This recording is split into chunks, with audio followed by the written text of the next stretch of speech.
Wrapping up this week's version of the five things, the currency and debt problem issue. We're getting to our investor education thing number 5. Gary, today we're talking about liquidity. I'll break this one up and just start, Gary. Thing number 5, how much does liquidity matter? Well, so first of all, Rob, huge credit here to new DKI intern Josh Reeves. He wrote this section, and I think he did a great job explaining it. His first sentence here, liquidity refers to how easy it is to turn an asset into cash without significantly affecting its market price. I think that sentence is phenomenal. Josh really captured it. So let's think about the things that many of us own and what it would entail to buy more of it or to sell it. So for instance, let's say you have real estate, art, a car, jewelry. If you wanted to sell that or buy it, the bid offer spread is enormous. And frequently in real estate, or at least home real estate, transaction costs can be as much as 10% of the transaction. In the auto market, we've all heard the statistic that you buy a new car, you drive it off the lot, now it's a used car, it's worth 30-40% less. If anybody wants to have an experiment on this, go to a used car lot or a new car lot, buy a car, drive it for a week, treat it well, take it back, and ask how much you can get for it. I guarantee you it is going to be a much lower price. And so these assets trade with a very wide bid offer spread. You will have to pay a lot to buy it, and you take a big discount to sell it. And these things tend to be illiquid and not frequently bought or sold. And the market isn't as deep, and that's okay. And by the way, the jewelry market is very much like that. Go buy your wife a diamond ring, and then a week later take the same ring back to the jeweler. I promise you that diamond will be the same diamond, but that jeweler is not going to give you the same price.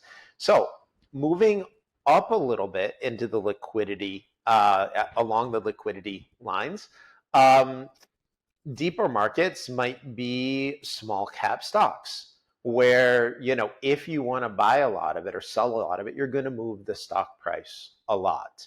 And then, you can move to really liquid assets like US Treasuries, big stocks like Nvidia or Apple or Microsoft, where, those stocks just trade billions of dollars a day.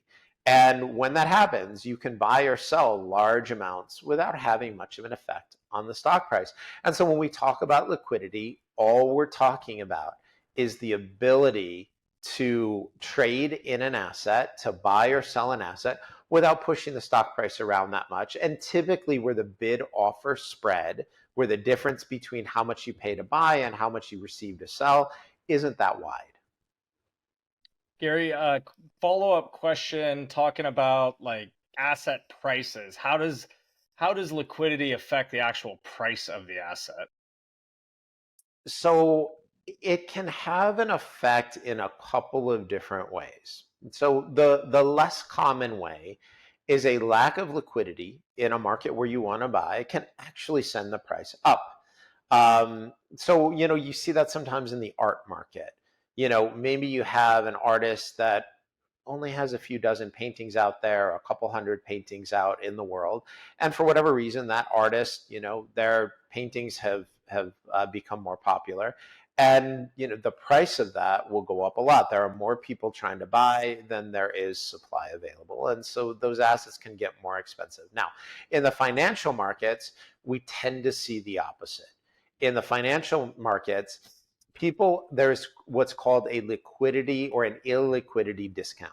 And that's the reason why small cap stocks will often trade at a multiple discount, right? You pay a lower multiple of earnings or revenue or cash flow or EBITDA for small cap stocks because they tend to be less liquid. Now, would we do that? Sure. There are times that I invest in illiquid stocks.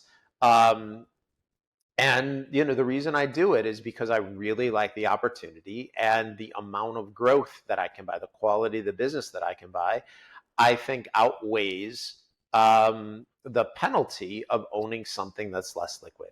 And so, it's okay to buy something that's less liquid, but you want to be careful about two things. One, you want to buy at a discount.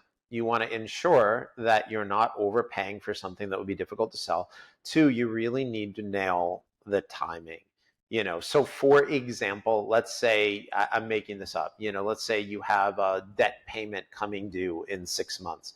Don't go buy lots and lots of small cap stocks that you'll have difficulty turning into cash, to pay that debt down in 6 months. You need to, if you're going to own illiquid assets, what you need to do is ensure that you have the staying power to hold those assets for a long time. Now, there's a difference between liquidity and volatility. So, for example, I'm a huge Bitcoin owner. Now, the Bitcoin market is very deep, but also very volatile. So you may buy Bitcoin and that price may move 5, 6, 7% in a day. It may move 10, 15% in a week. But if you want to sell it, if you want to buy it, you can pretty much do it without pushing the price around that much. So understand the difference between liquidity and volatility. And if you're going to buy illiquid assets, and it's okay to do that, just be aware you need to get the timing right and you want to buy at a discount. And that's the way I think about these things, and the way I would recommend that you at least consider these things before you put a large amount of your hard-earned capital to work in assets like this. That concludes this week's version of the 5 things, the currency and debt problem issue.